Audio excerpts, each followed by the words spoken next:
ফাঁসি চাই, ফাঁসি ফাঁসি ফাঁসি চাই, ফাঁসি ফাঁসি ফাঁসি চাই। মিডিয়ার মাধ্যমে আমরা দেখেছি একটা নারীর জন্য এই ছেলেটা মানসিক ভারসাম্যহীন হয়েছে। আজকে আপনাদের মাধ্যমে সেই কুলাঙ্গার নারী এবং সেই দোষরদের আমরা বিচার দাবি করি, যারা এই একেবারে ফুটফুটে তাজা মেধাবী ছাত্রকে নৃশংসভাবে ভয়ে বন্দী করে আঘাতের পর আঘাত করে মানসিক ভারসাম্যহীনে রূপান্তর করেছে। আপনারা এই বিষয়টাকে গুরুত্ব সহকারে খুঁজে বের করবেন, আর যেন কারো কোন মেধাবী সন্তান, কোন মেয়ের আসক্ত না হয়ে, প্রেমের বলি না হয়ে, কোন ক্ষমতাবান নেতার আঘাতে মানসিক ভারসাম্যহীন না হয়।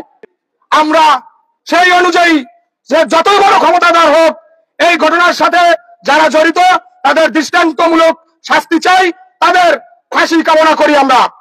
কি অপরাধ ছিল ঢাকা মেধাবী স্টুডেন্ট, যেখানে তারা কিভাবে বুঝতে পারেনি যে এটা তার মানসিক ভারসাম্য, একজন স্টুডেন্ট বা একজন মানুষ, তাদের তো এটা বোঝা উচিত ছিল।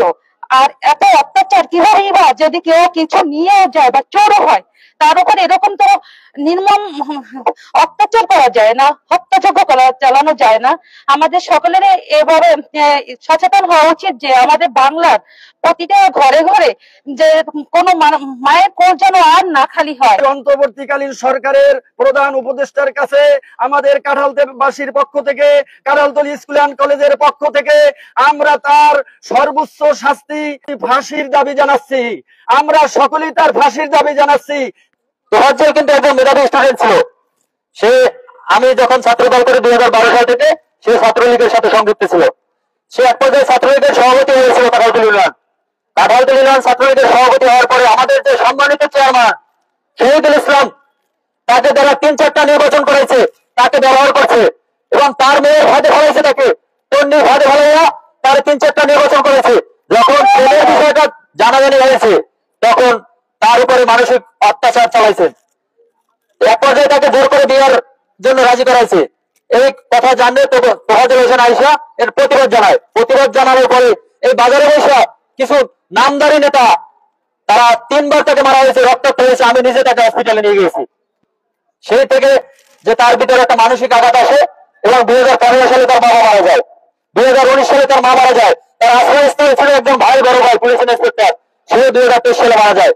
তো এই যে আঘাতের পর আঘাত, আজকের তোফাজ্জলের এই অবস্থা। যারা হত্যা করেছে, তোফাজ্জল যদি মানসিক ভারসাম্যহীন না হতো আজকের হত্যা হতো না। আমি মানসিক ভারসাম্যহীন যাদের জন্য হয়েছে, আমি তাদের বিচারটা আগে চাচ্ছি। ঢাকা ভার্সিটি সর্বোচ্চ মেধার জায়গা, সর্বোচ্চ সম্মানের জায়গা, যেখান থেকে মানবতার শিক্ষা হয়, যেখান থেকে রাজনৈতিক শিক্ষা হয়, যেখান থেকে আদর্শের শিক্ষা হয়। সেখানে আমরা দেখতে পেলাম প্রথমে আবরার, দ্বিতীয় হত্যা তোফাজ্জল। এত নৃশংস হত্যা, 3-4 ঘন্টা যাবত একটা নরপিচাসেরা তার উপর হামলা চালাইছে, কিছু সংখ্যক নরপিচাস। কিন্তু তাদের প্রশাসন কি করছেন, প্রক্টর মহোদয় কি করছেন? আমরা এই প্রক্টরের পদত্যাগ চাই এবং বিচার চাই।